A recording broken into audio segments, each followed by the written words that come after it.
wife. My grandma's name is Panayota. So your mother was the only woman at her wedding? Yeah, the only woman.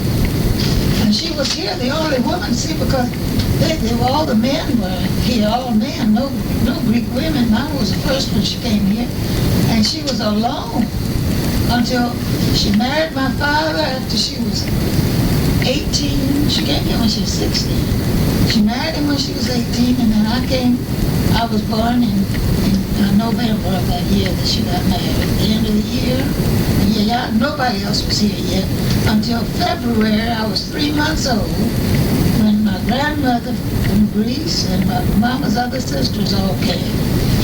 Grandpa sent them enough money, they all came over then. So then she had somebody here with her. She was alone, just me and the baby. She just couldn't mind it.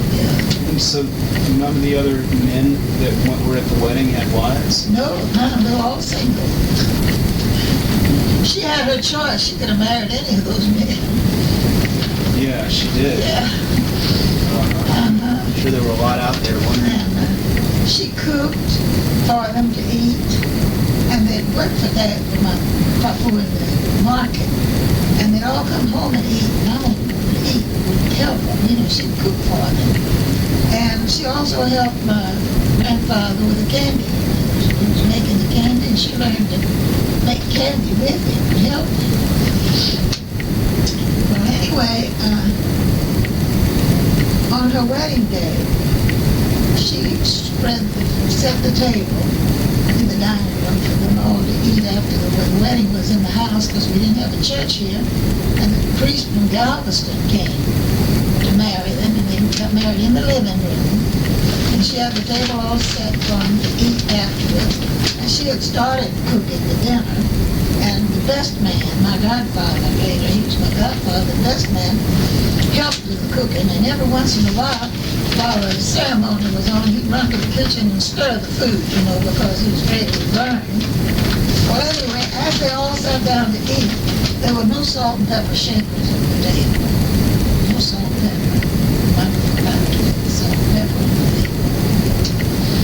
So her father said, "What'd you do?" She says, "Where's the salt and pepper?" She says, "Oh, I forgot it." Stop, he slaps her. The bride, he slaps the bride. Well, my father was hurt over that, it upset him because... This was Constantine. Yeah, he slapped her. I want you to know, when he was dying, when my father was dying, he had been married to Mama over 60 years, when he died. He was 100 years old. While he was dying, he tells her, "Kalaska, that you deserve it, get the slap from your father." He said it in Greek. I don't know where it brought that after all the years. He always held him against it for doing that, to Mama. And then at the end, when he was dying, he said she had it coming to her. He was glad he let her father slap him. I wonder if he may have been... I don't know. Was he a little out of it? Yeah, well, he died in a few minutes afterwards. But he said that, and we all couldn't get over why he said that. Our dad told me something about that what happened was, but he didn't tell me it happened on their wedding day. He told me that after Constantine did that, your father took her and left. Yeah, they left. No, they didn't. But anyway, and he was very upset over her father hitting her, just because she forgot to put the salt and pepper shakers on. Was it I don't know how to ask this question, but was it, men, as far as cooking and what Americans consider, the traditional feminine roles, were those pretty much the same in Greek society? Because I know, the way the traditional American way is that the woman stays home with the kids. Well, all those men were the old, like came from Greece, they were all alike. Okay, so they were, it wasn't uncommon to slap. No. To slap a woman for some little tiny Of course, my infraction. father had never ever slapped my mother or any. Well, he slapped me one time. I saw a star. I don't remember what I did. And he slapped me. And I thought, I don't want him to do it again because strong hands. Yeah. So, but anyway, there were a few men that were not good to their wives. They, hit them for no reason at all. But after my grandmother and my aunts all came, my grandpa didn't do anything like that. I don't know why he slapped her that day. Could have been a tad bit. Yeah. Well, not exactly embarrassed or something. I don't know. But so men cooked. Did women cook more than men? Yeah, the men could cook too. That's why they have so many restaurants. They all became cooks. And I know all my life there have been a few men, not many of them, that would cook at home for their wives. They'd get all the groceries and bring them. The wife wouldn't go out shopping to get her groceries. The husband would bring them. A lot of people, there were a lot of them like that. They'd do all the shopping. And the woman was just at home and she'd be cooking and watching over the babies and doing all the housework. Did your mother have a job? Did she have any jobs outside of the household? No, she always had us. There's 6 of us. She took care of us. She did all the washing. She made all the bread. Never bought ready-made bread. She made all the bread. She did all that washing for everybody. She'd wash outside. You couldn't wash in the house. You had your tubs outside, and you had out in the yard there, you had a place where you'd fix them. You'd have a great big tub, and you had to put wood under it and boil the clothes. Didn't have washing machines. No washing machines. I did that, but at the house that we built on West Pierce over there, we had a gas connection put in the garage, and we had this long platform up against the building there, all in where we had 5 tubs to rinse the clothes in, and the 6th one was on the stove with a burner, and I would turn the gas on and boil the clothes with gas. I didn't have to go outside to do it in the yard like Mama did and all the others. See, we had that fixed in the house purposely. And boil the clothes, take them out of that boiling soapy water, and start rinsing them. Taking them from one tub to the other. It's a lot of work. Then get out in the yard and hang them where clotheslines up and hang them up to dry. And when the weather was bad, it was terrible because clothes would get wet. Get blown away. A lot of times in the cold weather, they'd freeze, as you hang it on the line, it would get stiff, the garment would get stiff. And then when they hit each other in the wind, it would sound like 2 boxes hit together, You could hear them out there all green lights going on. Oh, what that is? As you talk, it measures the sound going on. Oh, you mean you're recording what I'm saying now? Yeah, is that okay? I didn't know it. Oh, I won't tell anyone about it. I won't. No, that's all right, but I didn't know that you had already started, is what I mean. Oh yeah, well this is it. We're not really, it isn't really a serious interview. But up till I had Gail, I always boiled all my clothes and washed on the washing board. Just by running them up against the grates? Yeah, you had the washing board and you rubbed the clothes first, and then you put them in there and boiled them. And then after you boiled them, you rinsed them 5 times. In the last water, you put a little bluing in it, because the white things would be real pretty and white when you put bluing in the water. So, but Gail was, the war, it was during the war. World War II had already started when I got my first washing machine, and it was not fully automatic. It had a wringer on it, and I had to turn the wringer, to wring the clothes. I didn't wring them by hand. I'd put them through the wringer and turn it, and then it would fall into the other tub and rinse. But that was enough work, isn't it? That was work. I was happy to get that. Yeah. Yeah, those machines that do everything. Then I got my next one. A few years later, I got my first automatic, Bendix. And oh, that was something. I just put the clothes in there and then to get them out after they were through washing. I mean, I didn't have to do anything to them. It was great. But having 4 children and having all that many years washing all the clothes by hand, that was a lot of work. And at this time, Papu was repairing shoes? Yeah, and we were living over on California Street. We had moved from West Pierce and moved over on California Street. That's when we got our first, our first automatic washing machine. Oh, okay. No, that wasn't our first house. That was our second house. Because we had the one on West Pierce, we built it. When we got married, we built it. And we moved in when Connie was born. He bought the lot while I was right before I had Connie. And we started building it. The day I got home from the hospital, Connie was 5 days old. And the man that was going to build our home came by and they signed the papers so they could start building the house. We picked out the lot, picked out our plans, everything we wanted, how we wanted the house built. Angelo didn't want to start until the baby was born. Want to make sure everything was okay. So well, what was the infant rate? I mean, was he not sure that Uncle Connie would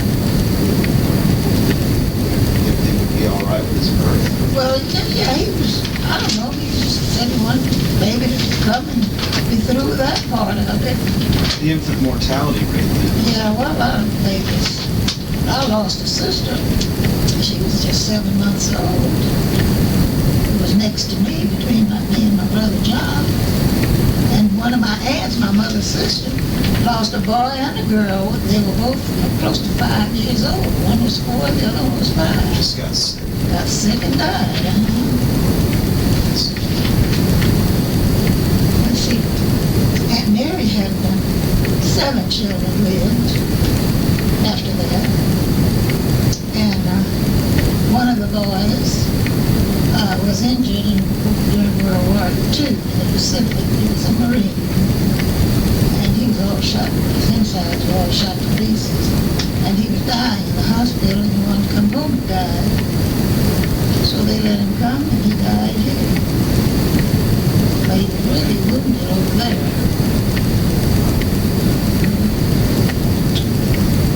Uncle Papu was in World War I. Yes. Oh, He didn't go overseas.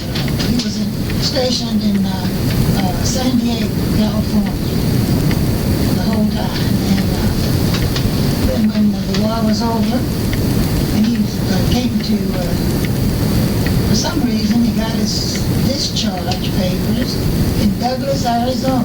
He was on his way home. And he was going back to Peoria, Illinois. That's where he started from. See, when he came over from Greece, he went to Peoria, Illinois, because he had a first cousin, a woman that was married and had a family. She was his first cousin. That was the only one he had in this country. So he went to work for them. They had I think it was a restaurant. And what did they do? He was only 18. And they put him to work washing dishes. And his hands were just all the way up to his, there was a deep sink, and it'd be all white, puffed up, and being in the soapy water all day, washing dishes. And he didn't like the food they served him. He wasn't happy.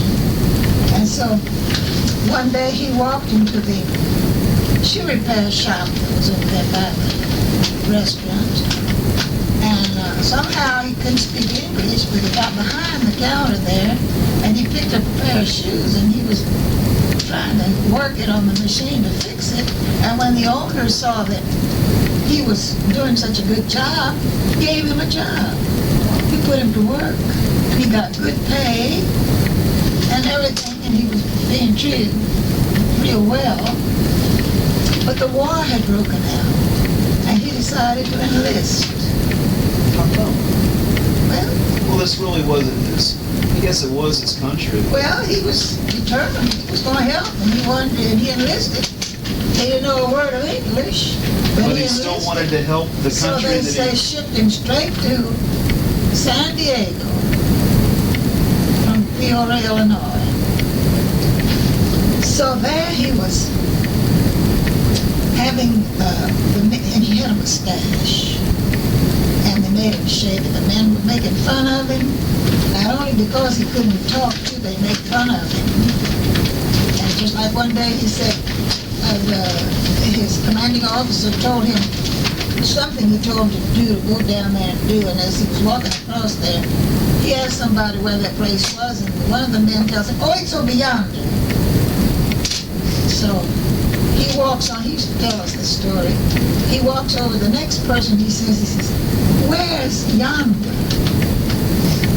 And every one of them were making fun, and they'd tell somebody, ask that man there, he'd say. So he'd go on, and they were making fun of him. But anyway, he got made fun of for a long time, until one day, he picks up the officers, his commanding officers, boots.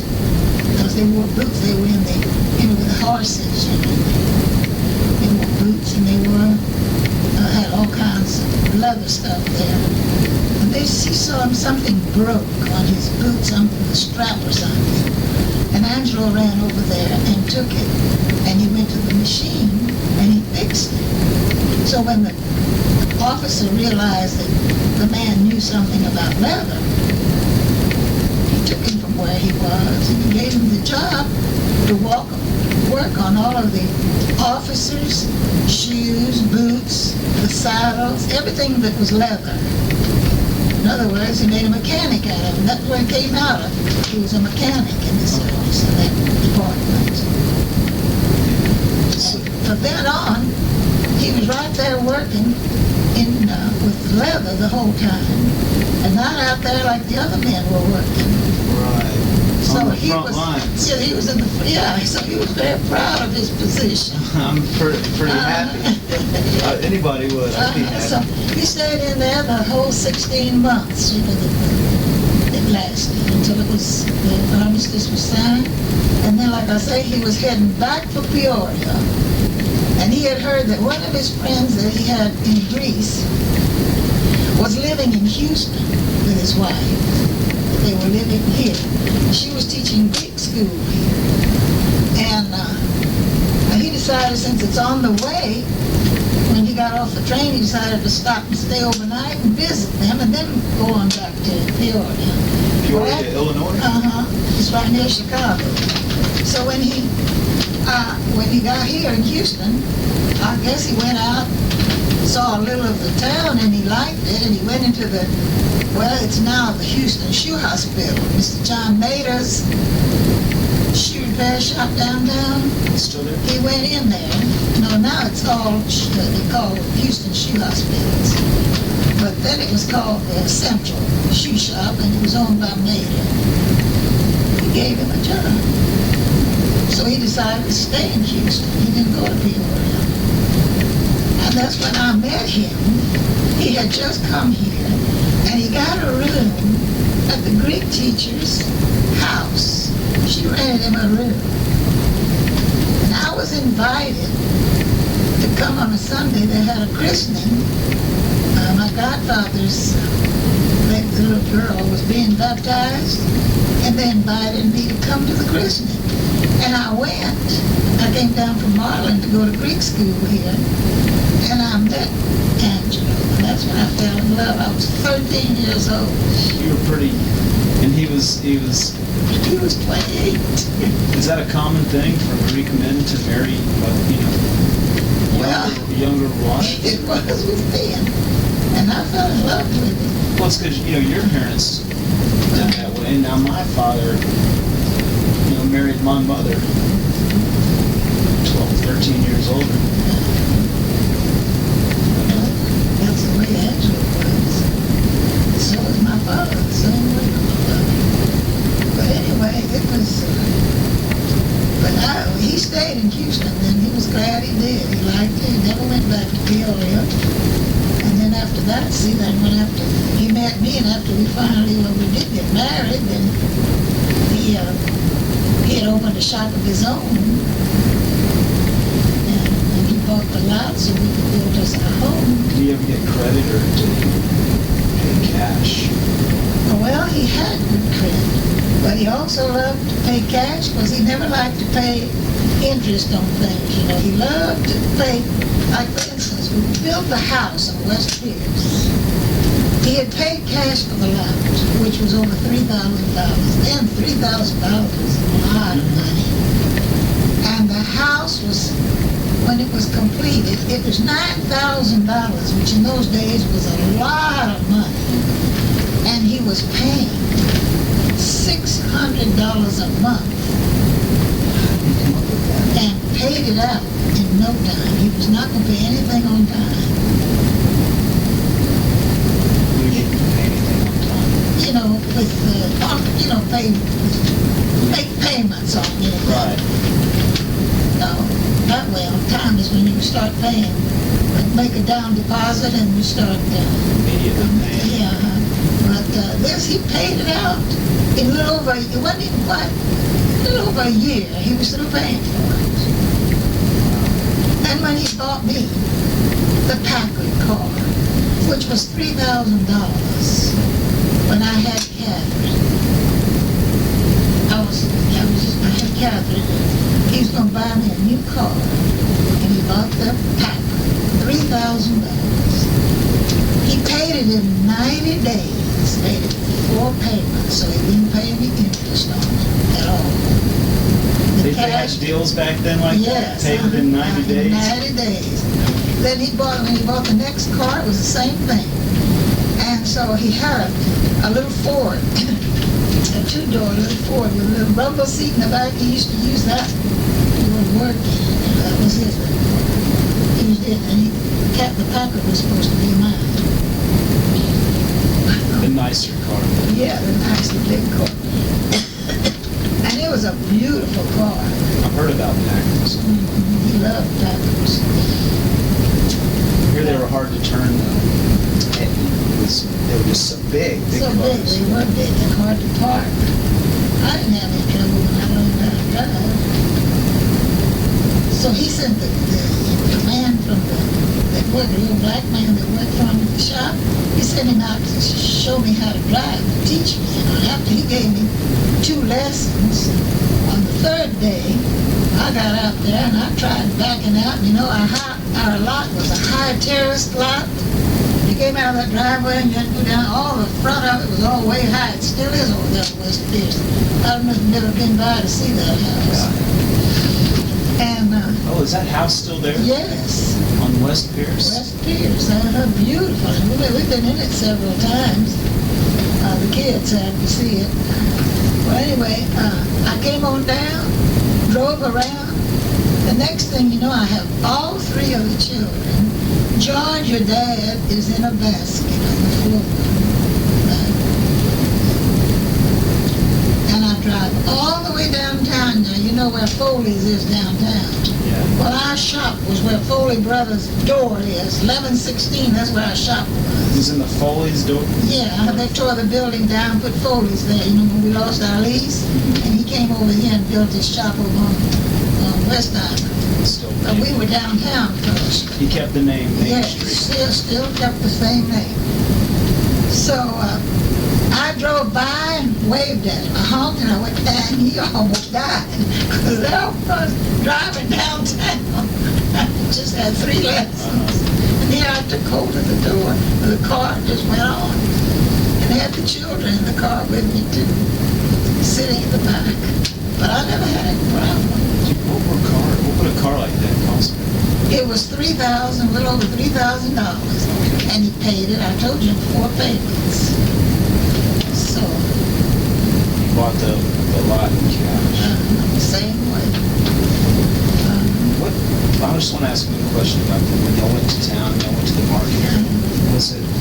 Would y'all just have trade with money, or would you? Yeah, we had no checks. We didn't write checks. We had cash. Would you trade goods that y'all made at home? No. Any trading? No, we didn't do that. Any of that. Just cash. We just got cash and paid for our groceries and had to ride all the way back home on the streetcar. It took quite a while to get home.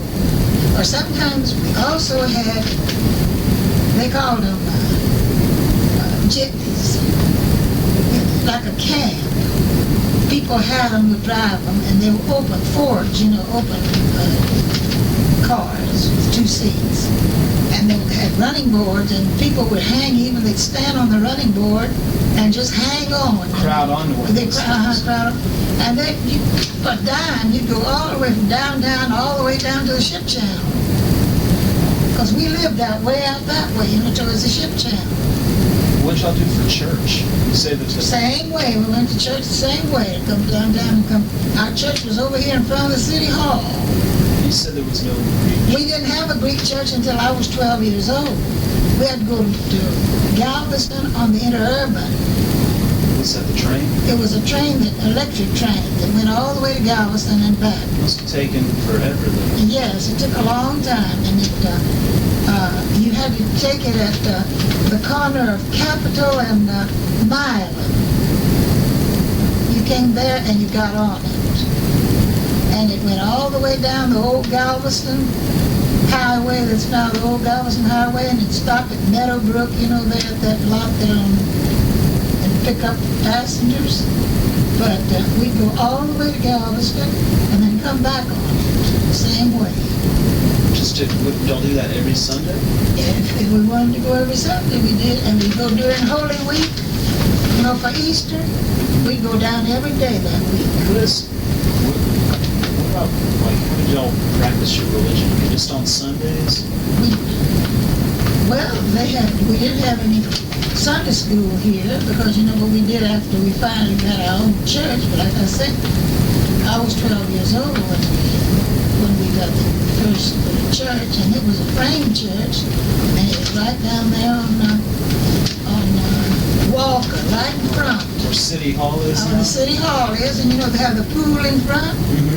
For Epiphany, we'd all, the congregation with the priest leading, we'd all go around the pool and walk up to the steps of the City Hall, and he would start reading all that part of the service, and then he'd throw that big cross that he carries, he'd throw it into the water, and the boys were already there, teenage boys already there in a bathing suit, ready to jump in there and get the cross. Whoever was going to get the cross and bring it back to the priest. We did that every year while we had our church downtown. And we moved out of there in 1952. That church to this one that we have over here. They tore it down. They tore it down. So when they threw the cross in the pond? Yeah, was that every week? January the 6th, every year, it's Epiphany. The day of they call it the lights. Now they do that in Florida. At Tampa, Florida, the Archbishop goes down there, and they do it every year there too. We had the pool right in front there, so we just went and did it every year. People would come from all around here, walked for that program. The boys were always so ready, no matter how cold, it would be freezing cold out there. Oh, January 6th. Yes, Yeah, it would be, wouldn't it? It'd be real cold. They'd get out in the water One of them would have and the bring cross. it out. One of them always got it. Wanted to see which one was going to get it and take it to the priest. Celebration of the Yeah, New and Year. the priest would bless them, with the cross. What's Holy Week? For Easter.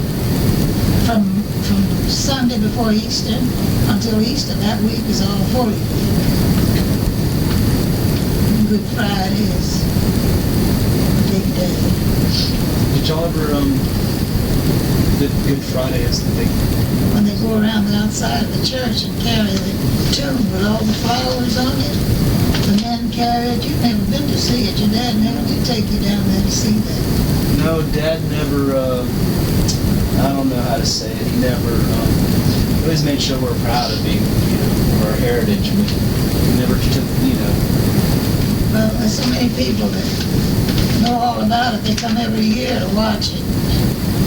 So it's just members of the church. even when they're not members. Well, now we really have more people that have become members of our church. We have more Americans than we have Greeks. That's right. Want to be Greek Orthodox? They're all Greek Orthodox. And I want you to know, they learn all the rules of the church, and they can tell you better than I can, everything. Do they have any Greek background? No, there's some of them don't have any Greek background at all. A lot of them. That's funny. I never knew that if somebody could just come in from the outside. And they love it. Talk to Gregory's wife and Michael Evans' wife. They're American girls, and they've taken over, and they can tell you more about the religion than I can. And they tell them, see, Gregory's wife's name, Paige, we call her Princess Paige, because, you know, she's, instead of Paige the boy, she's Paige the girl, so we call her Princess. When her mother and her father come, you know, they're going to be at the christening when they christen the baby now next month. Her parents are going to be there, but she tells her mother, now when you come in that church, now you be sure you don't cross your legs. Now you sit straight in your chair. In your seat. She starts telling her mother. Who tells her mother? Her daughter, Paige. Oh, okay. Tells her mother, you know, you don't do this and you don't do that in that church. Don't talk and yeah. So, but her mother tells people, you know, her daughter's really something about the religion. And so is Rhonda. Did y'all ever, this is, you know, all immigrants that came to America that first kind of face discrimination, things like that. Did y'all ever feel discriminated against? I mean, the people that probably most felt it were probably the blacks and the Jews. I don't know about that part, but I know that I do not like Greeks that come from Greece. I don't care much for them, especially now. They're terrible tippers. Yeah, they are. They're not, about the religion, they're not at all religious anymore. And I was very disappointed when we went to Greece, you know, back in '55, to see how they act in the church and how they, for instance, like I got up in the morning, Sunday morning, and we dressed, Angela and I and Gail, we were going to go to church, because that's what we do at home. We get up Sunday morning, and we start dressing to go to church first thing in the morning. And hear the bells over there, all the churches, there's so many churches, and all the bells are ringing, you know, for people to come to church. Wasn't that the way it's... But I got up, went to the kitchen, and there they were sitting, the relatives. They had some of the men had their Greek coffee, drinking it and smoking their cigarette in their pajamas. I went in there and I said, well, are we going to church today? They weren't dressed for church. We were. Oh. One of them asked the others, hey, Mary wants to go to church. Are we going to church? Who's going to church? So they started asking, debating with each other, who's going to go, which one of them is going to go to church with us? And I was so... Things changed. Yeah, and then we went to church, and the people in there were acting, all those people were talking to each other all during the service. They wouldn't keep quiet. And they'd hit each other on the back, how you doing? And they'd stand up and just a bunch of them together. Like and a another club. bunch of, visiting. Yeah. I was so disappointed. Here, this was the Annunciation Church, has the same name as ours, and it's the main one in the city, the main one in Athens. And they broadcast the service from there. They have it on the radio in the morning. And there was one man had a child, and then the child was screaming and crying, and he wouldn't go out. And the priest sent one of the deacons out there to tell him to go out, take that child out, because it was crying. And you see, this is, the people in the choir were singing, and they wanted, you know, they're on the air, and they didn't want that, hear that child screaming his lungs out like he was doing. I can't stand it. He wouldn't go. So the deacon went back into the altar, and the priest told him, go out there and tell that man to get that kid out. And that man was getting ready to whip them, to hit the deacon. He said, no, he wasn't taking his child out. And he was going to hit him. He got in a big fight with him. Yeah, that's how. Gosh, God, what's the matter with these people? Yeah, so, I mean, was it different at another time?